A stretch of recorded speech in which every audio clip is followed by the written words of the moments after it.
think the vacuuming stopped. That's a good sign. I'll try to remember to mute my nose blowing then during the program. Forgot to do my mouth limbering exercises. I mean, that's a year's worth of actor training wasted. Okay, let's try again. Boom.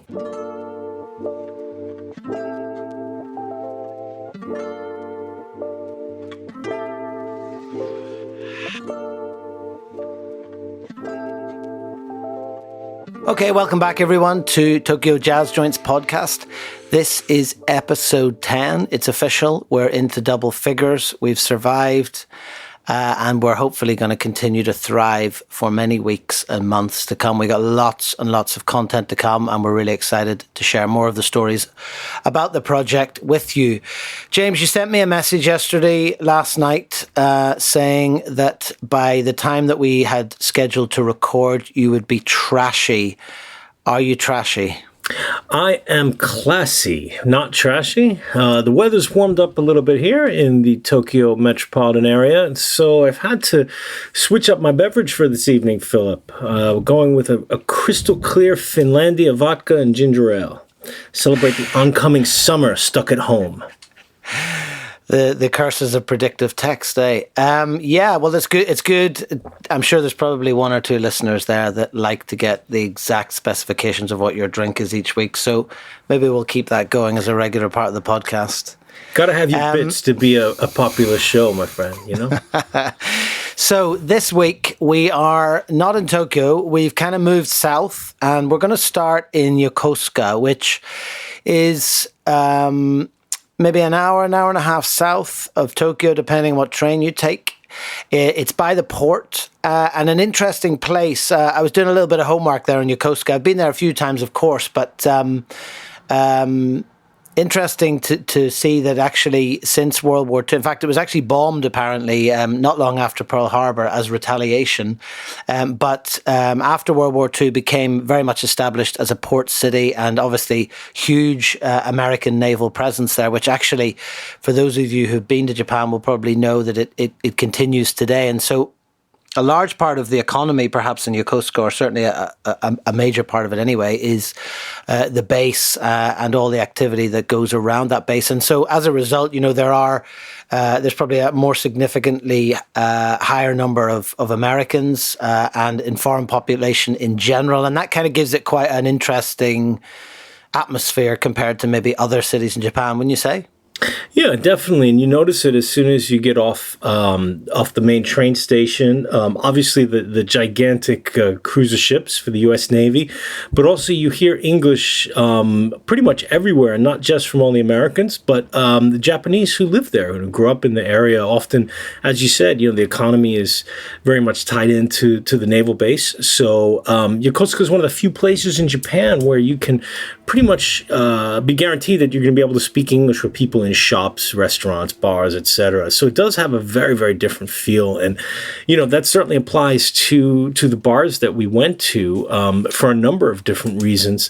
I remember, though, you know, as we, you know, I had been down to Yokosuka a few times before, but it had been quite a few years. And I forgot that there were a real large number of country and western and then sort of R&B hip hop, you know, joints along the main drag, obviously catering to those two demographics of the U.S. military, you know, country music and hip hop.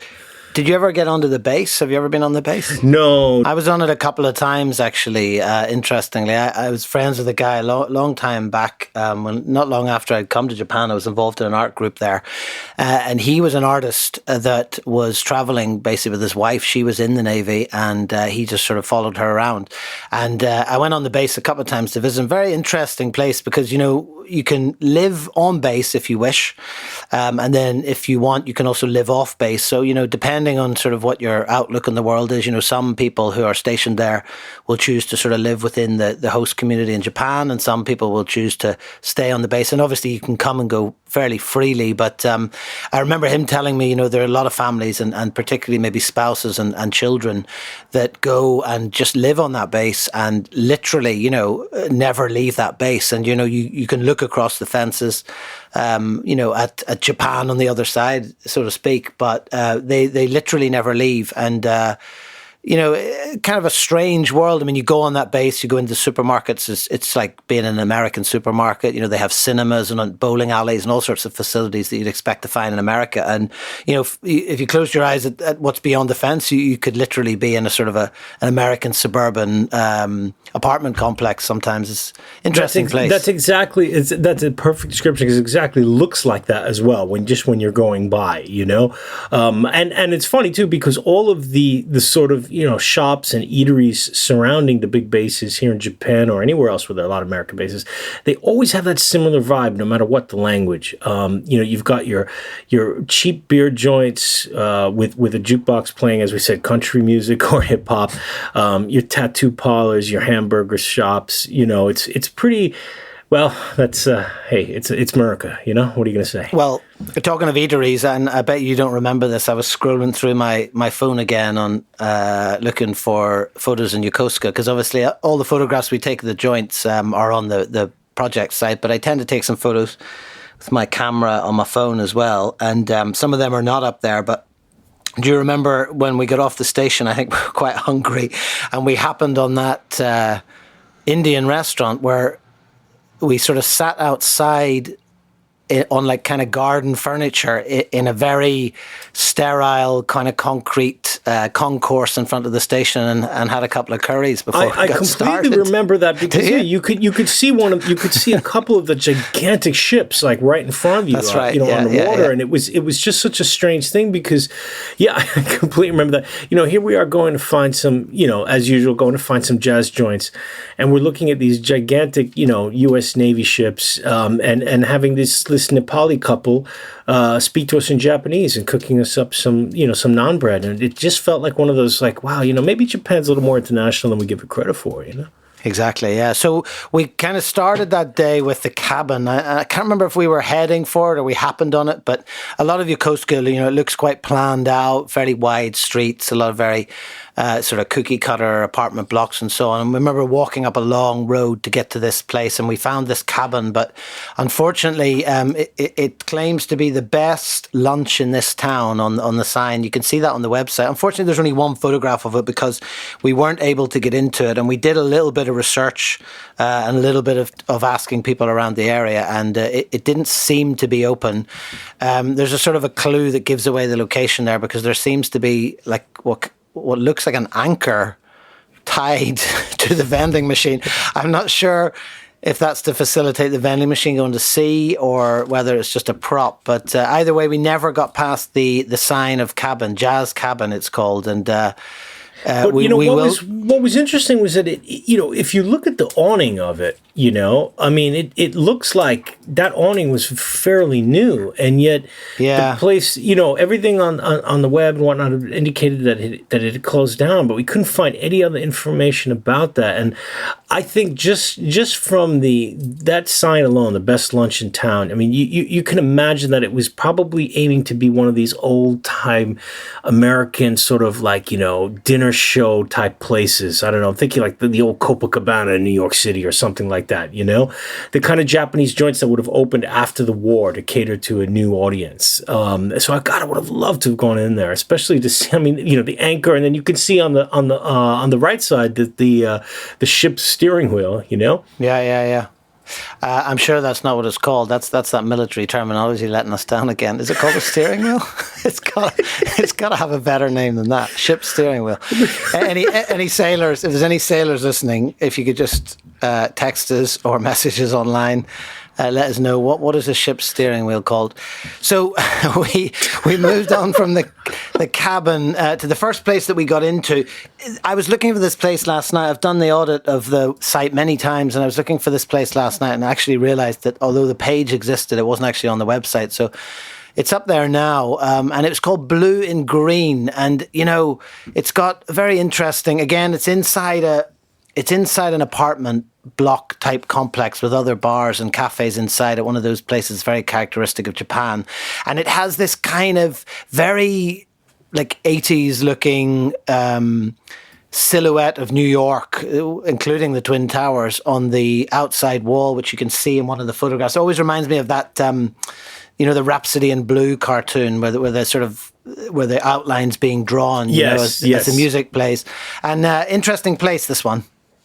Yeah, I was really, you know, it kind of suits exactly what we were talking about, the vibe in Yokosuka, because it's a jazz bar with live music. But as you can see from the pictures and from the second we walked in, I was like, oh yeah, this is an American place, you know? So you've got all the guitars on the wall. And especially, you know, the sort of neon light beer signs. I think you can see there's a Miller sign. They don't even sell Miller in Japan, you know. So somebody must have just like some soldier must have just brought it by. You know, Heineken, all the Jim Beam, and then you know the brick walls, and then you've got the instruments sort of just there in the corner for when people come to play, like on a Friday night. I mean, I've been into 100 different bars like this in the U.S. before, you know, in years past, and it didn't necessarily feel like a jazz bar, despite the name and the sort of the sign outside. But sure enough, they were playing some groovy tunes when we were in there, and I remember we talked to the guy, and he said that, oh yeah, you know, I mean, we've got guys coming down from the naval base pretty much every weekend to jam. You know, that's right. Yeah. I think members of the some listeners might know this, but all the armed forces in the U.S., they always have sort of like sponsored bands. So when you're in the military, or if you've been drafted in the past, like that could be like what you do while you're in there. They actually play music. So those guys would come out and jam in bars like these. Going way back, I mean, John Coltrane was in the Naval Jazz Band in the 1940s, for example. Yeah. You know, so these kind of bars probably exist anywhere there is a U.S. military base around the world. And so when I went in there, I immediately felt like, yeah, okay, I know this vibe very, very well.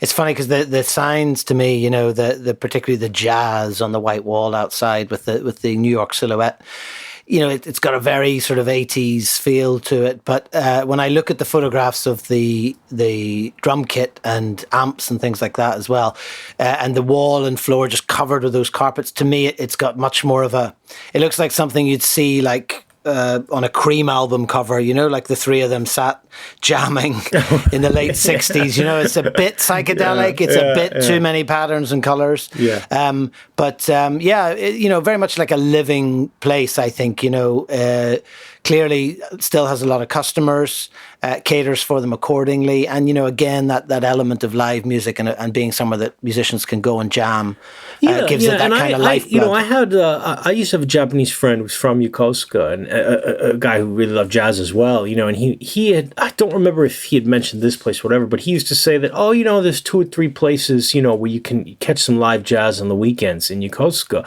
but there's, you know, 50 places where you can hear live rock, you know, obviously. But it definitely had that feel of a place that was successful, because, you know, we've been in a lot of bars that you can feel are sort of down and out on their last legs, and this one felt like a place where he's definitely packing them in, you know, most weekend nights.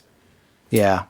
So we had a couple of drinks there, I think. If I remember, there wasn't anyone else. It was just the two of us at the time. So, you know, to people that are not familiar with the podcast, generally what we tend to do is we aim to get to a lot of places, particularly if we've travelled, not long after they open, because you can fairly much guarantee, you know, especially bars, that there won't be any customers there for the first hour and a half. So again, for me, photographing the places, it gives me an opportunity to kind of roam around a little bit more and get more without sort of customers being in the way or having to kind of inconvenience anyone in that sense. But I can't remember how far it was, but we stumbled around the corner to the next place, which is Standard Bar, Kent, apparently, and obviously home of the world's best love imported wine reunite, which I'm sure anyone who's listening will be very familiar with. Very familiar with, if you were a fan of cheap wine in the 1970s in America,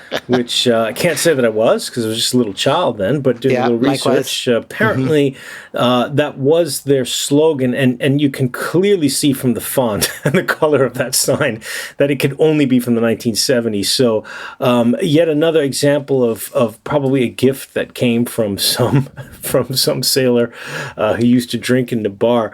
But didn't you notice, when we went from Blue and Green straight over to this place, Kent, which is down some steep steps, on a main street, it certainly felt like this place was much more of a Japanese sort of local bar rather than a place where any of the U.S. sailors would go. Well, even the sign, if you look at the sign on the outside, even the fact that there's kanji on the sign, again, just suggests maybe that to a certain extent.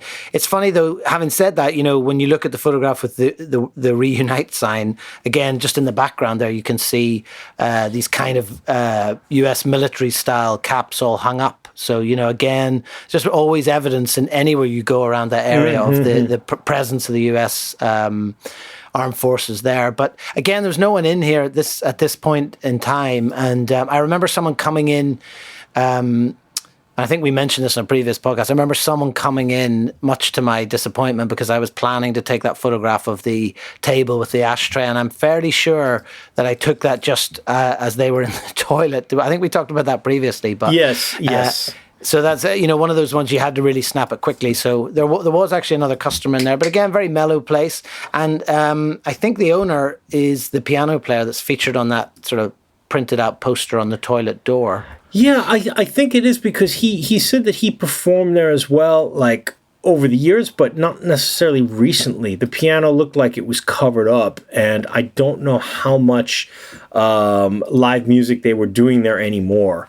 But it was still, we got there fairly early, I think probably around 8 o'clock on a weekend, and it was, only one customer had come in. So they was certainly still functioning as a bar, but I think the live music probably would have been few and far between.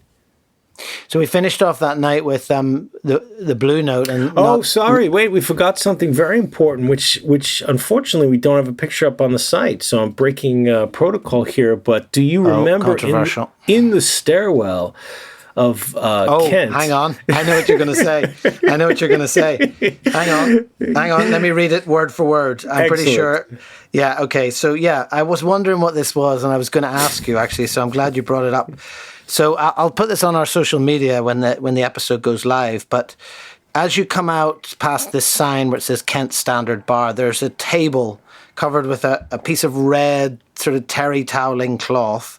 And on it, there's a handwritten sign in English entirely that says "Warning!" ! Electronic surveillance! Don't pee here! ! We will notify SP and JP, and then it's signed very politely by the Japanese police. Obviously there was some sort of epidemic of people peeing on that table in that particular corner. I'm not really sure why, because there's toilets everywhere in Japan. I don't know why you'd be peeing in that corner. But well, also, if you've just left the bar, you just have to go back into the bathroom there. So I'm assuming people, because it was quite down the steps, but on a main street, I'm guessing people used it when they, couldn't make it to the convenience store. Not that we would ever do such a thing like that, but definitely not. There are such drinkers in the world, and so. I love the fact that they referenced, both the local police and the military police. So this SP and JP, that's what's it? Wonder what SP stands for then. SP, it's usually MP when they talk about, the base police. So, but I mean, the fact that it was in English, clearly they had to assume that, only an American would take a piss outside. No drunken Japanese would ever do such a thing, right?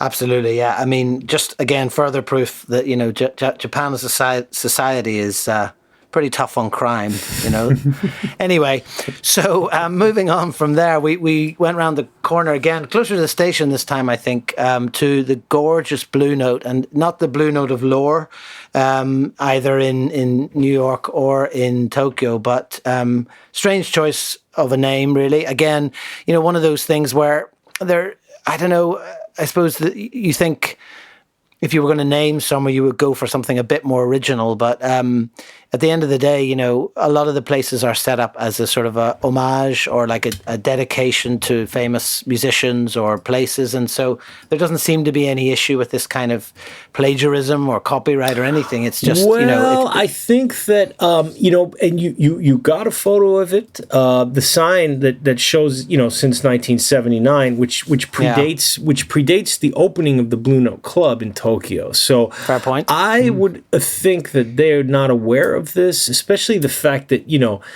if you look at the menu and then the other sign, the owners are clearly, copying the font there.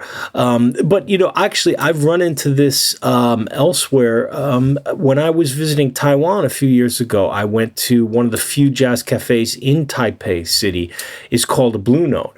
And he doesn't even try to hide it. The entire sign is just the Blue Note logo. So when I asked him about it, he said, "Oh yeah, he got a visit from the Blue Note company once they had established in Asia, and they weren't angry or anything because he had opened years before, and he had the copyright, and they offered to buy him out."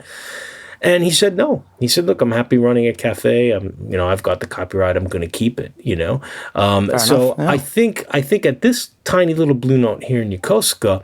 Now I remember the owner was quite an old lady. Seemed to be a little bit hard of hearing, especially considering the volume that the music was at in such a small room. But, you could kind of easily take a leap of logic there and think that when she opened it up, as you said, it was just, I'm a Blue Note collector, so I'm going to name my little cafe in this port town in Japan after it with no thought of things like, copyrights or patents or anything like that. And this was actually, I think, the second location, too. The first one was a little bit further down the road. It was much bigger, but that building had been torn down. And this one, I think she had been in for only about 15 years or so. You can see it doesn't look quite as rustic as you would imagine a 40-year-old building in that area. But I remember it being, the sound quality was good. It was really loud for such a small room. There's only about room for 8 or 9 people to sit in there. The seats were really close together. It was tiny, wasn't it? But even then, tiny little place. But you can see even just from, and there were a couple of other customers there, which is why maybe there's only one photograph of the interior, but also because it was so small. But even then, great selection of drinks, big selection of vinyl up there at the back, and just like a really nice place to go in and sit, have a couple of drinks. And that menu too, I mean, how much do you want that menu? Gorgeous, gorgeous. I remember, Philip, I think you had to split that night early after we left the Blue Note because I stuck around a little while. And this was a little bit farther away from the sort of, drinking area where the Americans would go. This was closer to the main station. So behind the Blue Note was a maze of alleyways with really old Showa. In Japanese, Showa is the sort of post-war period. So imagine like a maze of alleyways of drinking dens and Filipino karaoke pubs. At least about 100 of them on these tiny, tiny little alleyways there. There weren't any other jazz bars. I walked down every single street looking for another jazz bar just to see in case we missed one, but luckily we didn't. But if you ever do find yourself in the area, that neighborhood is well worth a walk through to see what, 1960s Japan would be like. Yeah, totally. So that's kind of Yokosuka, and we're going to leave Yokosuka there. We're kind of thinking geographically this week, so we're moving a bit further north from Yokosuka up to Kamakura, which, again, if those of you who don't know Japan too well, has become increasingly a massive tourist hotspot. And I suppose it's kind of the next best thing. If you're looking for a Kyoto-style experience of Buddha statues and temples and mountain walks and bamboo forests and that kind of thing, it's probably the next best thing. It's only about an hour or so from Tokyo by train. Gorgeous place, fairly spread out, surrounded by the mountains on one side. It's got the ocean on the other side. Got the famous Daibutsu, the big, huge Buddha statue, which again, big tourist draw. But of course, for us, we were heading to, again, a bit like the places that we talked about in Chiba in particular, tiny little place run by a man who's retired, put his retirement money into opening a cafe. Very suburban neighborhood, lives upstairs. And this was Bird in Kamakura. gorgeous little place, very simple, very new. Aesthetically in terms of the photographs, not an amazing place necessarily to photograph, but again, just a beautiful place to stop for a coffee and listen to some music. Yeah, fantastic example of the, retired jazz fan who opens up a cafe in his house or somewhere in his local neighborhood, never expecting any customers who probably don't live within a couple 100 meters of the place. So he was amused when we came in, but was happy to talk with us, happy to let us take the pictures, and just the kind of place that you wish, would exist in other countries, because you could imagine opening a place like this, especially, in America, where houses are a lot bigger than Japan, wouldn't be that hard to do. And you kind of wonder, wow, what is it about these guys, their dedication? Because he so easily could have eased into retirement with his record and CD collection and just not had the bother of running a shop, but decided to invest the money. And you can see from the picture there, he's got his elaborate coffee, brewing apparatus that he was quite proud of. More technical terms there. Yes, very technical. And then, making it for not just his friends that drop by, but for people in the neighborhood who, like we said before, may not necessarily be jazz fans, but like to come by for a chat and a coffee or even a drink. He did have alcohol. I do remember being a little bit perplexed that he had bottles of Budweiser on the menu, but, what can you do? I mean, I would say it's these kind of places that probably are the single largest contributing factor to suppressing the divorce rate in Japan. I mean, these guys, they've been out of the house for years, then suddenly they're retired, they're at home all the time. And there's no doubt about it, I think, for some of them and for their partners, these places are just a godsend because it kind of allows them to get out of each other's space. And we've even had owners tell us that, haven't we? Oh, yeah. I mean, imagine if he was putting on that, Verve, anniversary jam session album at 10 volume, in his living room, and what his wife would probably think if he did that day after day, just getting drunk. It's like, yes, go make your own space, please. But for sure, it certainly does that. And we've seen so many examples of this. Unfortunately, a few of them have had to close for different reasons, which we'll get to when we have that special episode about places that have closed. But there are, by last count, at least about 30 or 40 of these types of sort of cafes within a home, spread out all around Japan. So we're going to move from Kamakura a bit further north, and we'll arrive in Yokohama, actually, and we're going to focus on Yokohama for the rest of this episode and also next week because, again, really meaty subject, a lot of great places. And again, Yokohama, I think, is the second biggest city in Japan, but it's, has this amazing history of one of the first places to open in Japan after the long period of the I've forgotten the Tokugawa shogunate, the samurai period. Yokohama opened up. It was a port city. And again, looking at the cabin in Yokosuka, it reminded me there's a lot of bars around that port area in Yokohama where you see similar kind of memorabilia, bits and pieces from ships and lots of kind of nautical kind of stuff like that.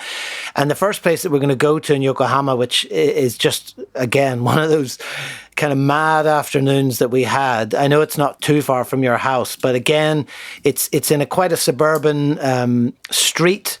And of course, if you're living in the apartments across from this place, you're staring back at a huge blue neon sign that says Bitches Brew. And, again, in what other country would this be possible? Well, as you can see, if you're looking at Tokyo Jazz Joints right now and you found the Bitches Brew page, not only does it say Cafe and Bar Bitches Brew, but it says for hipsters only. Which is, believe me, not ironic or sarcastic in the least. Japanese culture in general is not self-referential that way, being ironic. He means it. He means it. That his bar is for jazz hipsters only, and it was unbelievable. So you mentioned the neighborhood. It's called Hakuraku. It is only about a 15-20 minute walk from where I live in Yokohama. Well-known neighborhood for its very, very long covered shopping street. In Japanese, you call it shotengai, which is kind of the old Main Street culture of Japan, where you had every single type of store you could imagine. It's where everybody did their daily shopping at the butcher or the fishmonger or the liquor store, et cetera, et cetera. It's one of the oldest and longest left in Yokohama. And Bitches Brew is just a tiny little walk down a side residential street from there. So as you can see from the last picture that you put up, Philip, and you mentioned it, I mean, look out the window and look how close those houses are to, Yeah. I mean, that if you're sitting in your living room there and he's got a free jazz gig on, which he does in such a small room on a Sunday afternoon, right. I mean, you'll be getting a free performance. Probably not one that you wanted to hear unless you were one of us, but really an amazing spot. And what was even better was Sugita-san, the owner, was just a real superstar. Now, we did not know this when we went there. Okay. Sugita-san has been a professional photographer for more than 45 years and had spent a lot of time in the United States at various jazz festivals and going to places, of course, spending a lot of time in New York, Philadelphia, Chicago, Los Angeles, and published his pictures in every major Japanese jazz magazine throughout the 70s and 80s. And back then, there were at least half a dozen major jazz magazines published here. You can see in one of the pictures you got from one of his retrospective books, some of the pictures that he took in the U.S., and he was particularly taken with Miles Davis because he got to see Miles Davis's electric band back when Bitches Brew was first released in 1970. So I think he actually told us, didn't he, that when he was photographing that, I think it was the first time that Miles had played this stuff live. And I remember him talking about photographing it and just also looking at people's reactions. And, people were like, what is this? Like, what is happening? And I suppose that's probably, obviously, the inspiration for the name of the place. I mean, just to clarify the hipster thing, I mean, obviously, this sign is not a reference in any shape or form to the hipster as we have come to know it in the last few years.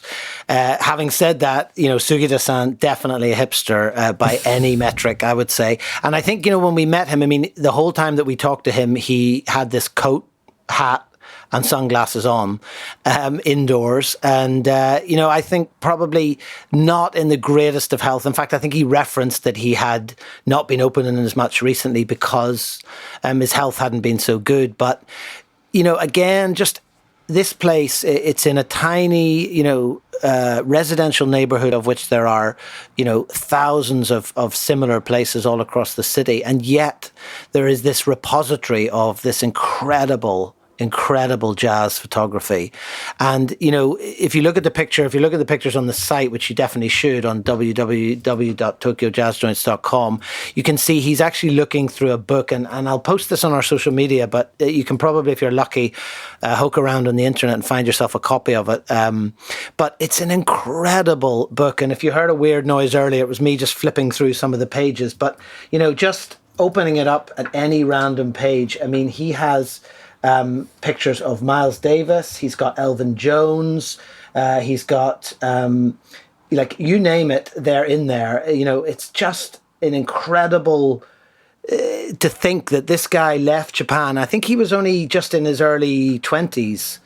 Pharoah Sanders, he's got Archie Shepp in here, Miles, Herbie Hancock, Charles Mingus, Jay McSham, Mahalia Jackson, Milt Jackson. I mean, it just goes on. And he told us that when he left Japan, people thought he was crazy. And then when you look at some of the photographs in this book, particularly the ones that are not necessarily performers, you'll see that he's in predominantly African-American neighborhoods and crowds. And I mean, he talked about it himself of how, people in these neighborhoods just looked at him like he was like some sort of alien that had dropped out of the sky because, he was this young, probably wiry Japanese guy with a camera. Well, especially surrounded. considering that, in those days, this is before the Japanese bubble era, which we've mentioned in the 80s when the economy took off. So not that many Japanese people were going over to the U.S. And so, there's some random guy shows up in Harlem or Watts or the South Side of Chicago or Northeast D.C. at these jazz events taking pictures for a Japanese jazz magazine. I mean, imagine the reaction that would have got.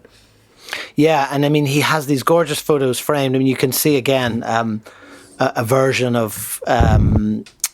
It's not a version. Sorry, you can see here. There's a photograph of Louis Armstrong, and I think he kind of reeled us in with that one, if I remember, because he said, what do you think of that photo? And we're like, oh yeah, Louis Armstrong, fantastic. A great photo. He's like, I took that, and we were like, what? And then this sort of led into this whole conversation about the photography. And I'm fairly sure, like, we didn't, certainly I didn't know, but you weren't aware of this before you went that day with me, were you? No, not at all. Not at all. I had been told by some people, because I had been living in Yokohama at that point for a couple years and had been exploring some of the places, to go profile for my site, for the database, but I had not made it. It was on my list, obviously, especially because of the name Bitches Brew. I'm a huge Electric Miles fan, but I always, it was one of those things, like a place that's close to your house. You kind of just feel like, okay, yeah, I'll get there someday on a weekend. Yeah, afternoon. absolutely, yeah. And you just, 2-3 years go by and you never make it. So, so that was. I was kicking myself, after we left there to think that, oh my God, I could have been hanging out here every Saturday night, checking out the music.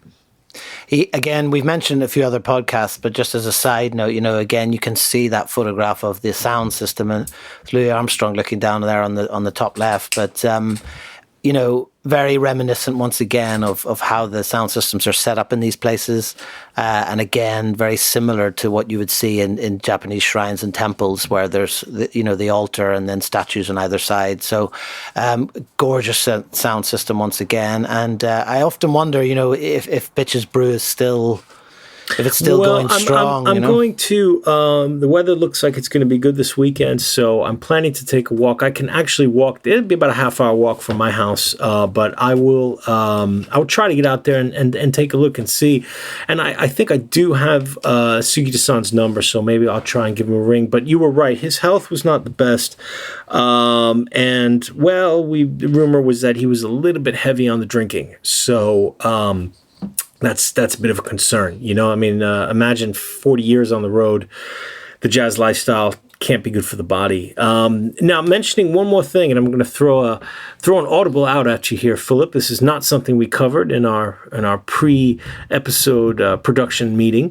Hakuraku used to be the site of another wonderful jazz joint that I was very lucky to go to 3 times. It's now closed, and it was called Hakuraku 10 by 10. And I will make sure to get you a really crappy looking photo that I took on my cell phone years ago so we can put it up on our social media. But Hakuraku 10 by 10, which is right next to the station, was unbelievable because the owner there was one of the world's foremost collectors of Max Roach albums.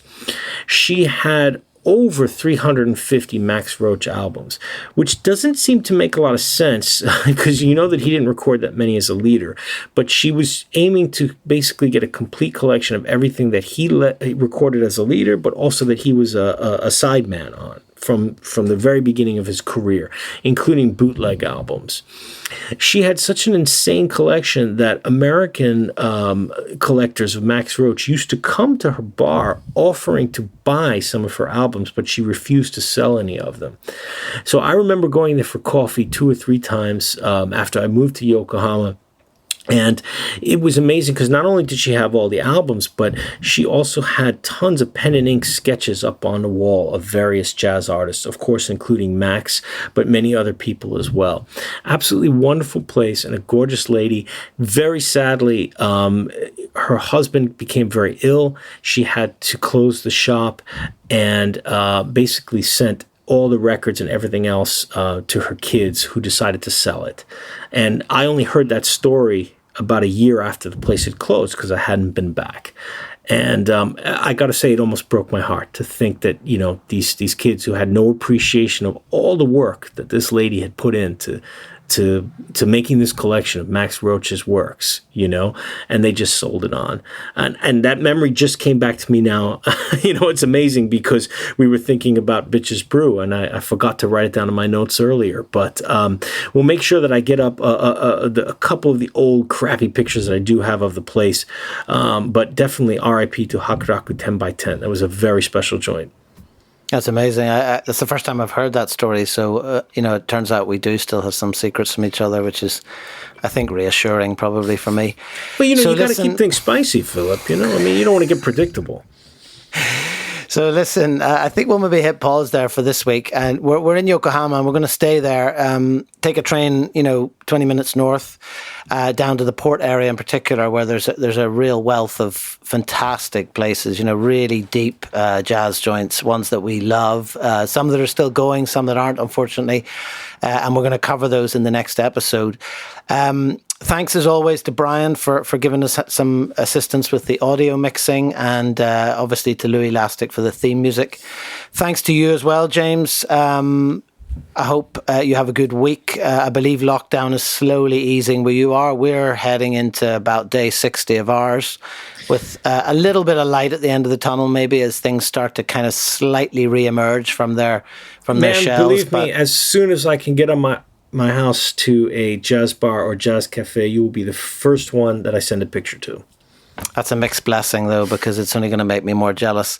Anyway, listen, thanks for listening, everyone. We'll be back with episode 11 next week. In the meantime, if you haven't listened to the previous episodes, go back through. You can find them on Spotify, Apple Podcasts, SoundCloud, and YouTube.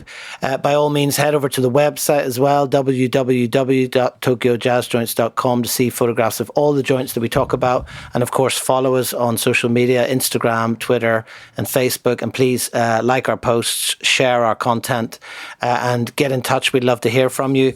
James, until next week. Ciao. See ya.